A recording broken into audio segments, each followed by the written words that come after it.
warahmatullahi wabarakatuh. Waalaikumsalam warahmatullahi wabarakatuh. Halo para pendengar setia podcast Gema Berwawasan. Nah, kembali lagi bersama kami dengan saya Zahra Al-Munawwarah sebagai host dan saya Suci Mardiama sebagai host. Nah, pada kesempatan dan episode kali ini kami mendatangkan bintang tamu yang sangat spesial, yaitu Dr. Haji Lakum SAG MSol. Nah, beliau adalah dekan dari Fakultas Dakwah. Nah, beliau menempuh S1 di Sekolah Tinggi Ilmu Dakwah Yogyakarta dengan prodi Komunikasi Penyiaran Islam dan menempuh S2-nya di UINSU dengan prodi Komunikasi Islam. Serta sekarang ini beliau sudah mendapatkan gelar doktor dengan beliau dari Universitas Muhammadiyah Malang dengan prodi Sosiologi. Keren sekali kan kita sudah doktor. Terima kasih banyak Buya yang sudah menyempatkan hadir dalam acara podcast Gema Berwawasan. Nah Buya, sebelum kami ini ada mau tanya-tanya sedikit Buya tentang perjalanan Buya menjadi dosen yaitu asahan, gitu kan Buya. Jadi selain Buya mengajar dan menjadi dosen, kira-kira apa kegiatan Buya di luar kampus? Baik, sebelumnya terima kasih. Assalamualaikum warahmatullahi wabarakatuh. Langsung saja untuk menuju karir pertama menjadi dosen, saya mulai mengajar aktif di Keagamaan Fakultas Dakwah Prodi KPI tahun 1999. Kalau saya hitung saya sudah sekarang 2025, maka berapa tahun? Ya, mulanya saya sebagai dosen biasa, itu masih pendidikan saya masih S1, ya, dan waktu itu belum berlaku S2 sehingga masih dibolehkan karena undang-undang belum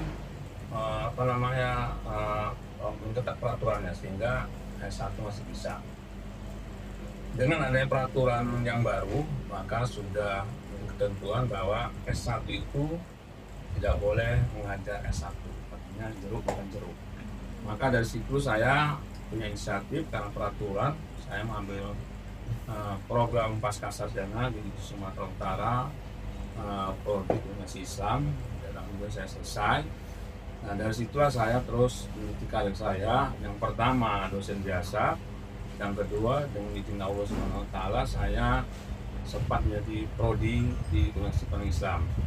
Berhubung pada waktu itu karena saya masih menempuh program S2 saya belum selesai, maka saya fokuskan lebih untuk mengambil program S2 dan saya bukan mengundurkan diri ya, untuk sementara waktu saya tidak menjadi prodi Komunikasi Islam.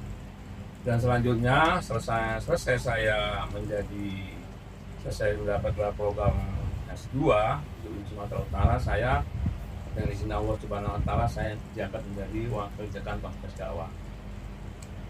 Berhubung karena memang pendidikan ini merupakan suatu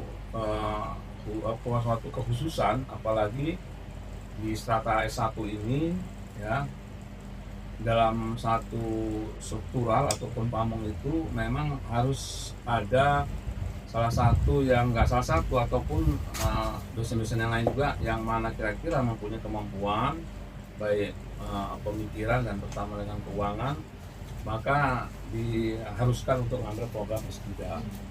Dengan izin Allah Subhanahu Wa Taala, saya mengambil program S3 di Universitas Muhammadiyah Malang, ya, di prodi Sosiologi, dan alhamdulillah sudah selesai. Nah, itu salah satu bentuk karir pendidikan.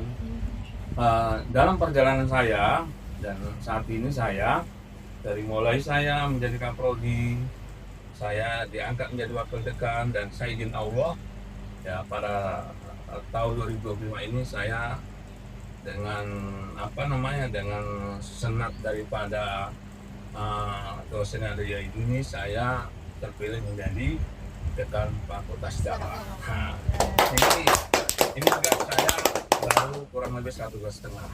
Jadi kalau dikatakan masih sumber jatuh lah. Dan saya pun harus banyak belajar, terutama kepada dekan-dekan yang lampau yang sudah pernah jadi dekan, dan istilahnya harus banyak belajar. Itulah salah satu. Di samping itu kalau tentang masalah karir saya, memang ada punya persepsi bahwasanya terutama kepada mahasiswa-mahasiswa baru itu, kalau memang dia mau mengambil jurusan prodi komunikasi Islam itu punya momok, punya pemikiran seolah-olah bahwa bisanya cuma berdoa, mengaji, dan khutbah. Padahal persepsi itu tidak benar dan itu diluruskan, karena komunikasi ini sifatnya luas ya. Nah, yang namanya berbuat kebaikan itu tidak saja kita lewat apa saja, lewat mengaji, ceramah-ceramah atau khutbah, tapi masih punya yang lain. Itu tentang karir ya, karir saya ya. Jadi di samping itu ya memang sesuai dengan ada dalam Al-Quran surat Al-Maidah ya. Al-Maidah Bapak itu mengatakan bahwa kalau kita punya beberapa ilmu, insya Allah akan diangkat beberapa derajat. Salah satunya saya di samping sebagai dosen dan juga sebagai tetap ya, juga sebagai dekan, saya juga punya kiprah di tengah-tengah masyarakat. Ya, banyak kerja saya di masyarakat yang memang itu adalah untuk menopang pengembangan ilmu saya, karena orang komunikasi seperti itu. Jadi kita bukan sekedar di kampus saja mengajar, tapi kita benar-benar berusaha di masyarakat juga kita diberdayakan. Di antaranya yang menjadi sentral saat ini, saya dipercaya di Kecamatan Air Batu, Masjid Tapesa Promo itu saya menjadi ketua KM. Dan izin Allah sudah 2 periode saya terpilih. Dan alhamdulillah ya sampai saat ini saya dipercaya. Di samping itu juga saya, karena memang sudah menjadi suatu kebutuhan dan menjadi suatu keharusan, saya juga sebagai seorang ustaz ya. Masya Allah. Ya, seorang ustaz ya, seorang ustaz. Artinya ketika ada di besar Islam seperti Samiran, oleh Nabi, termasuk 1 Muharram, saya alhamdulillah diundang oleh jamaah ataupun masyarakat untuk menyampaikan tausiah ataupun pengajian-pengajian. Ya. Samping itu juga saya salah satunya juga ustadz yang setiap tahun saya dipercaya oleh Pemda Asahan, itu ada namanya kegiatan sampai Ramadan. Saya juga dipercaya juga sebagai ustadz. Nah, jadi Pemda itu, Pemda Asahan itu punya kegiatan sampai Ramadan itu setiap bulan Ramadan datang kecamatan ke desa-desa itu, di samping kami didampingi oleh kepala Pradinas, juga ada ustadz juga menyampaikan tausiah. Alhamdulillah ini sampai sedang berjalan, itu biasanya di bulan Ramadan. Di samping itu juga saya juga kegiatan lain juga ada namanya kegiatan Infak. Infak itu iman dan takwa itu ya, juga saya juga mengisi di salah satu dinas yang ada di Pemerintah Asahan. Itulah salah satu karir yang di luar kampus.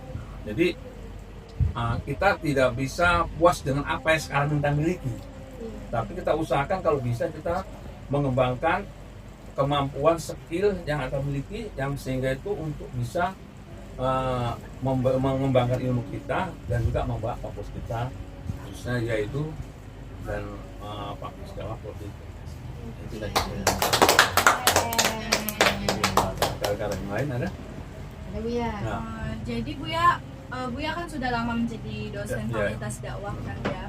Jadi banyak orang yang mengira bahwasanya kalau KPI itu harus menjadi ustadz atau ustazah gitu. Padahal banyak peluang untuk jadi apa saja gitu Buya. Jadi bagaimana tanggapan Buya tentang itu? Awal tadi sudah saya jelaskan bahwasanya pemikiran-pemikiran seperti itu supaya dijauhkan. Bahwasanya tamat dari Fakultas Dakwah Prodi Islam itu bisa banyak dilakukan. Di antaranya banyak yang abang-abang kamu yang sudah selesai di sini, ada yang lulus P3K di Kementerian Agama, ada juga sekarang yang jadi guru. Bahkan saya waktu saya ngisi pengajian di salah satu kecamatan terdalam itu, ada yang bahkan jadi kepala sekolah, dan itu ijazahnya murni ijazah komunikasi Islam. Jadi banyak hal yang kita lakukan ya. Nah, jadi mindset seperti itu supaya dihilangkan, bahwasanya banyak yang bisa lakukan untuk komunikasi pendidikan Islam, bahwasanya tidak jadi ustadz, guru ngaji dan khutbah saja, tapi masih banyak-banyak yang lain. Jadi makanya itu perlu kita dengung-dengungkan bahwasanya KPI itu merupakan ilmu yang serba siap pakai, serba bisa untuk bisa dikembangkan di tengah-tengah masyarakat. Makanya saya selalu bilang sama siswa saya, supaya tamat dari sini, apa yang punya potensi kamu, apa yang kamu miliki, kembangkan di tengah-tengah masyarakat. Insya Allah derajatmu nanti akan diangkat oleh ilmu itu sendiri. Iya, Insya Allah. Jadi Bu ya, kemarin lusa kami itu ada kedatangan bintang tamu dari Maba Fakultas Dakwah Bu ya. Jadi katanya itu dakwah ini dia sudah memiliki ciri khas baru, yaitu KPI berkarakter Bu ya. Jadi apa aja itu Bu ya program-programnya untuk mengembangkan Fakultas Dakwah dan meningkatkan kualitas dan potensi mahasiswa di Fakultas Dakwah itu Bu ya, mengenai tentang apa KPI berkarakter. Jadi memang kita selama ini kita bukan artinya tadi ya, artinya memang harus ada gerakan-gerakan untuk bagaimana agar Fakultas Dakwah Prodi KPI ini lebih menggaung dan lebih mempunyai ciri khas. Karena salah satu yang menjadi idola kalau suatu fakultas itu ataupun jurusan komunikasi itu punya ciri khas, itu salah satunya menjadi suatu kebanggaan sama kita, baik dosen maupun mahasiswa yang sedang kuliah. Nah, saat ini kita alhamdulillah dengan adanya dosen-dosen yang baru-baru yang punya kompetensi, dan mudah-mudahan bisa kerjasama dengan Fakultas Dakwah, terutama dari mulai pamong-pamongnya, dari mulai dekan dengan Kapolri. Kita akan ambil mereka ide-idenya dan kita buktikan dengan relasi kerjanya, dan alhamdulillah ini ditanggapi positif ya.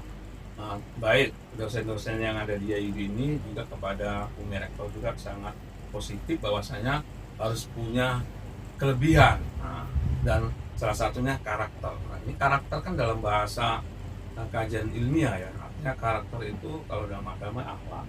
Jadi saat ini memang saya perhatikan sudah mulai banyak suara-suara lah bahwa KPI saat ini ya, walaupun masih seumur jagung, sudah ada perbedaan, ada perubahan sedikit dibandingkan dengan yang lalu itulah. Makanya kita perlu memperdayakan dosen-dosen, bahkan alumni-alumni kita nanti pun kalau memang punya kemampuan ya tetap akan kita undang, dan mereka tetap akan kita komunikasikan bagaimana caranya kalau ada momen-momen pas yang harian besar kegiatan yang akan berhubungan KPI kita undang. Artinya mereka udah tamat itu supaya juga memulihkan KPI proses dakwah ya jelas sama. Jadi ini merupakan suatu kesyukuran sama saya di era kepemimpinan saya menjadi dekan ini. Sudah ada terobosan-terobosan, dan saya sebagai dekan yang baru sangat mensupport dan mendukung terutama dosen-dosen yang masih muda, dan harapan mudah-mudahan Fakultas Dakwah lebih maju dan lebih jaya, bahkan kita punya semboyan menunggu. Amin. Baiklah, kemudian Buya dengar-dengar katanya Buya pernah mengajar matkul patologi sosial ya Buya. Betul. Pasti mempelajari itu penting sekali bagi mahasiswa Fakultas Dakwah, apalagi kan Buya itu mereka langsung terjun ke lapangan, ke masyarakat, bahkan mengayomi kan ya Buya. Jadi Buya, bagaimana supaya kita itu bisa mendorong mahasiswa agar selalu terlibat dan tidak susah dalam kegiatan pengabdian masyarakat? Ya, baik. Salah satu yang menjadi indikasi bahwasanya memang mata kuliah patuh sosial itu di semester 5. Ya, mengapa di semester 5?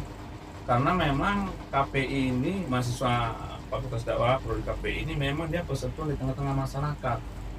Nah, makanya saya sendiri pernah menjadi wakil dekan dalam bidang akademik pembuatan kurikulum. Salah satunya mencantumkan tentang mata kuliah patuh sosial, karena memang mahasiswa ini langsung bersentuhan di masyarakat. Yang kedua, mengapa saya mengambil mata kuliah patuh sosial? Karena betul saya kan S2 saya prodinya prodi sosiologi. Ada sosiologi agama, ada sosiologi pendidikan sebenarnya, tapi kita ada mata sosiologi. Makanya saya mengambil mata kuliah patuh sosial. Dan ini sangat positif, karena kita belajar mata kuliah patuh sosial ini adalah mempelajari penyakit-penyakit yang ada di masyarakat, ya kan?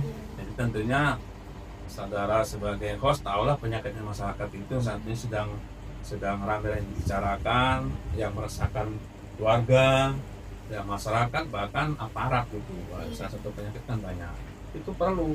Nah, salah satunya pun saya berupaya sebagai dosen pengaku mata kuliah sosial supaya bukan hanya sekedar teori, tapi saya bertugas kepada mereka untuk apa yang menjadi sentral berhubungan dengan patuh sosial. Makanya masing-masing itu di daerah masing-masing itu mempunyai permasalahan, sehingga tugas itu bisa kita baca, oh ternyata ada masalah. Artinya biar mahasiswa itu langsung tahu bahwasanya di kampung sini punya masalah. Jadi artinya kita jangan berdiam saja, tapi apa yang bisa kita lakukan untuk kebaikan-kebaikan, terutama keluarga dan lingkungan masyarakat. Jadi memang perlu sosial, dan ini menjadi suatu keharusan kita agar kita sebagai seorang yang tamat dari sini dapat ke MSOS, supaya kita betul-betul bisa mengaplikasikan, merealisasikan tentang bagaimana itu patuh sosial ya, yang memang notabene adalah melanggar norma-norma yang sudah menjadi suatu ketentuan tapi banyak dilanggar, baik anak remaja, masyarakat, begitu juga yang lainnya.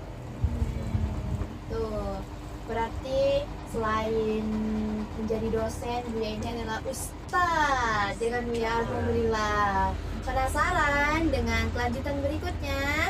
Kita akan saksikan di episode 2.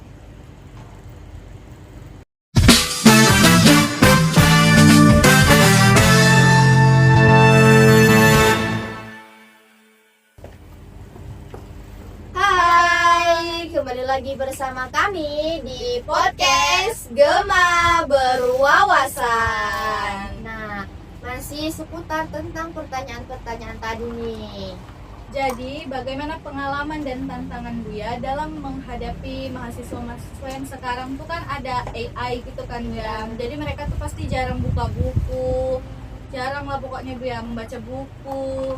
Pasti mereka ada apa-apa dari AI. Dan bagaimana tanggapan Buya tentang anak-anak mahasiswa zaman sekarang ini ya? Ya, baik. Mengenai ini tentunya teknologi nggak bisa kita hindari, ya, karena menjadi satu keharusan dan menjadi tuntutan.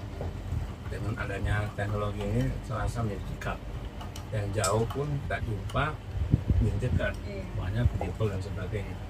Jadi melihat perkembangan ini, konsep kita dalam mengajar ataupun sebagai pendidik, bagaimana diupayakan memang kita seharusnya sebagai mahasiswa itu ya memang harus ada referensi dalam suatu suatu makalah ataupun skripsi, yaitu bentuknya harus ada buku-buku yang sifatnya mendukung dengan apa tema yang dibicarakan dalam makalah ataupun skripsi itu.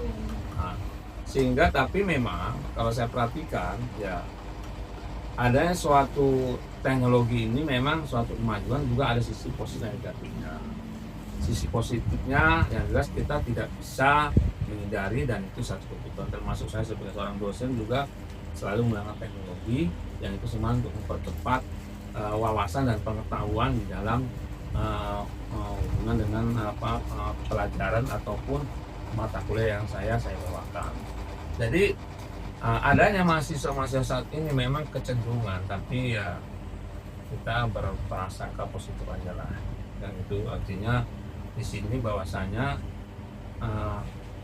kemalasan itu kan bisa diobati dengan catatan kita juga sebagai seorang dosen yang memang langsung bertemu dengan mahasiswa kelas itu ya selalu mengarahkan bahwasanya malas dan kurangnya ikhtiar itu harus diperbaiki. Jadi kalau menggunakan yang katakan oleh saudari-saudari itu memang sebetulnya nggak salah, cuman harus dibarengi dengan ada kritisi juga. Jadi kita apalagi nanti dalam pembuatan skripsi bukan seperti ini, tapi harus ada kritisi yang tentunya ada kritisi seperti ini. Jadi yang ada itu ya sesuatu yang memang nggak bisa dihindari, mau nggak mau ya harus kita ikuti dan kita pergunakan. Nah, itu cuman kita juga sebagai dosen, sebagai mahasiswa juga harus juga banyak refleksi yang baik, dan karena itu kan mempermudah pula kan. Nah, buat dosen itu dengan langsung keluar dia, yang penting pencet keluar kan itu. Ya, sementara kalau dalam kajian, kalau kita melakukan penelitian itu harus betul ke lapangan, catatan itu dalam penelitian sampai 3 bulan. Ya, ngambil data-data itu sampai bimbingan sampai 100%. Jadi yang penting disikapi secara positif, dan mahasiswa juga harus juga senantiasa berusaha bagaimana caranya yang menjadi suatu pokok-pokok dalam wujud bukti fisik kayak buku-buku juga walaupun kita kadang-kadang keterbatasan untuk beli buku, tapi mau nggak mau ya kita kan punya perpustakaan yang bisa dimanfaatkan. Itu perpustakaan udah banyak buku yang sekarang oleh di kapal perpustakaannya tidak aktif. Ya, itu silakan juga. Jadi harus dibaring semua, sama-sama saling menopang. Jangan mudah tapi kita terjerat kepada hal-hal yang sifatnya itu merugikan kita. Jadi nama instan itu berbahaya kali instan. Ya, kalau minum instan gini ya enak aja langsung minum, tapi kalau keilmuannya ya karena karya ilmiah itu harus dibuktikan. Nah, kan dibaca banyak orang itu. Jadi Buya, menurut Buya ini pasti ada harapan besar Buya untuk Fakultas Dakwah ke depannya kan Buya, dan pesan untuk mahasiswa Fakultas Dakwah maupun Yaidu Asahan ini untuk lebih bersemangat dalam belajar, dalam mengejar karirnya Buya. Ya, saya kira karena kita di sini ada 3 fakultas, 6 prodi, kita sama-sama saling mendukung, sama-sama saling mensupport. Kan gitu, bagaimana kita satu lembaga, situ agama Islam dahulu. Nah, cuma sekarang masing-masing dekan dan wakil dekan dan prodi bagaimana cara mensiasati masing-masing fakultasnya itu. Dan catatan kita boleh bersaing tapi yang mengarah kepada yang positif, sama-sama mendukung gitu, sehingga kemajuan itu sama-sama kita rasakan. Jadi saya berpesan kepada mahasiswa Fakultas Dakwah Universitas Islam dan juga kepada adik-adik yang saat ini sudah kelas 12, mudah-mudahan nanti bisa bergabung di Fakultas Dakwah Prodi Komunikasi Islam. Bahwasanya kita sudah punya suatu ciri khas yang selama ini ya belum ada, tapi alhamdulillah insya Allah sudah ada sarana prasarana, yaitu contohnya ya sudah ada film, ada dua penampilan, dan ini salah satu bentuk kreativitas saya sudah sebagai seorang dekan yang baru masa takjub. Dan masa saya bersyukur kepada Allah Subhanahu Wa Taala, ternyata KPI itu memang punya potensi dan punya kemampuan bisa membuat 2 film. Itu luar biasa dengan modal modal TTA. Ya, tapi bisa disaksikan dan langsung dosen-dosen dan mahasiswa semua menanggapi positif, nampak ciri khasnya bahwa salah satu untuk mempublikasikan dengan adanya 2 film, ditambah lagi dengan proses ini dan lain-lainnya, itu merupakan nilai jual yang akan kita nanti sampaikan apabila nanti sosialisasi kita di sekolah-sekolah. Insya Allah akan di bulan Januari kita akan datang ke sekolah-sekolah untuk mempublikasikan tentang Bapak Ketua KPI dan apa yang ada termasuk pada hari ini. Iya. Di ruangan ini termasuk bagi saya ruang kehormatan. Baik. Nah, ya, ruang kehormatan seorang dekan yang baru sudah diajak sebagai narasumber ngobrol-ngobrol tentang perjalanan karir dan pendidikannya, dan alhamdulillah sudah jamu makan dan kopi pula. Kopi dengan gula aren. Gula. Tapi sedap ya Bu. Ya alhamdulillah sore enak. Kalau bisa sering aja. Ada lagi? Ya, sudah selesai. Ya. Kalau sekali. Luar biasa sekali ya Bu ya, obrolan kita hari ini. Banyak ilmu, banyak motivasi, dan tentu saja banyak wawasan baru dari dosen kita kampus IAIDU Asahan ini. Iya, mungkin kita di kemudian hari dapat bisa mengundang Buya lagi ya Kang Buya. Apakah Buya bersedia? Insya Allah. Insya Allah. Ya, terima kasih banyak yang sebesar-besarnya untuk Buya yang sudah hadir di podcast Gema Berwawasan kami. Untuk para pendengar, jangan lupa pantau terus ya kan Ya, podcast Gema Berwawasan dengan episode-episode berikutnya. Saya Zara Al-Munawwaroh dan saya Suci Mardiama. pamit undur diri. Sampai jumpa. Wassalamualaikum warahmatullahi wabarakatuh. Waalaikumsalam warahmatullahi wabarakatuh. One is the loneliest number that you'll ever do.